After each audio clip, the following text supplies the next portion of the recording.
اور میری تمام میڈیا کے معزز دوستوں سے گزارش ہے کہ کھانے کا بندوبست آپ کے لیے کیا گیا ہے، آپ ہماری ٹیم کا حصہ ہیں. ان تمام جی ناظرین، اس وقت ہم موجود ہیں اسلام آباد میں، جہاں پر پاکستان مسلم لیگ نون کے جو مرکزی رکن ہیں ڈاکٹر طارق فضل چودھری، ان کی رہائش گاہ پر جو جنرل کونسل کا جو مرکزی جو اجلاس ہے وہاں جاری ہے، جس میں شاہد اکان عباسی صاحب، مریم اورنگزیب صاحبہ اور جو دیگر کارکنان ہیں آل پاکستان مسلم لیگ نون کے کارکن، ان کا اجلاس جاری ہے. اور آئیے ہم جانتے ہیں جو اس جلسے میں کارکنان آئے ہیں وہ ان میں کتنا جوش و ولولہ پایا جاتا ہے. جی، اس وقت بھی ہری پور کی غیور عوام نے 1.5 لاکھ ووٹ دیے تھے، اور ابھی ہم ایکسپیکٹ کر رہے ہیں انشاءاللہ 2 لاکھ پلس ہوں گے، اور پوری امید ہے. لوگوں نے وہ مزہ دیکھ لیا جو ایک تبدیلی کے نام پہ ایک دھوکہ ہوا تھا، وہ 1 کروڑ کی نوکریاں اور 50 لاکھ گھر اور وہ چیزیں.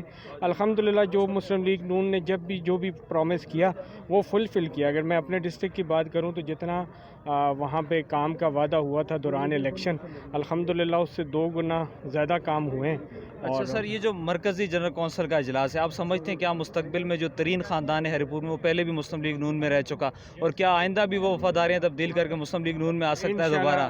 ہمارے قائد کا پیغام ہے کہ کوئی بھی اب یہ نہ سوچے کہ وہ ایک بار ڈچ کرنے کے بعد دوبارہ آ سکتا ہے. انشاءاللہ مسلم لیگ نون گڑھ تھا، گڑھ ہے، اور اب وہاں پہ اس کے شعر موجود ہیں، گیدڑوں کی ضرورت کی شکل میں. ہمارے پاس میاں نواز شریف ہیں. مسلم لیگ نون میں کوئی نہ کوئی دراڑ ہے نہ کوئی چیز ہے. اس وقت مسلم لیگ نون کی مقبولیت بڑھ رہی ہے، جس کا پی ڈی ایم کے ذریعے پتہ چل چکا ہے کہ خود انہوں نے کہا ہے کہ ہمیں ٹکٹ مسلم لیگ نون کا ٹکٹ کنفرم کروا دیں، ہم آپ کو ووٹ دیں گے. اس سے بہتر اور ریزن نہیں ہے کہ مسلم لیگ نون مضبوط ہے، اور مریم نواز صاحبہ ہماری لیڈر ہیں، اور میاں نواز شریف ہمارے لیڈر ہیں جو ہم سب کو یہ لیڈ کر رہے ہیں. اسمبلی میں آیا ہے جناب یوسف رضا گیلانی صاحب سینیٹر بنے ہیں، اس سے یہ واضح ہو گیا ہے کہ عمران خان اب اپنی اکثریت کھو چکا ہے.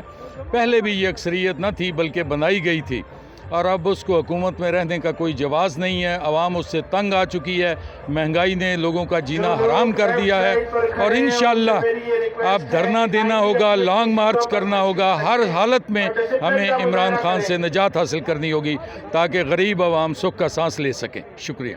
جنون کا کل بھی تھا اور آج بھی. یہ تو سلیکٹڈ جو ہم کہتے ہیں یہ ایسے ہی نہیں کہتے ہیں، خامخواہ نہیں کہتے ہیں.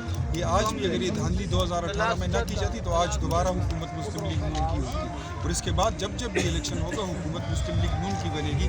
ہم نے صرف اتنا کیا ہے کہ تبدیلی کا جو داغ پٹانوں کے دامن پہ لگا تھا، PK 63 میں ہم نے اپنا داغ دھو دیا اور تبدیلی وہاں پہ دفن.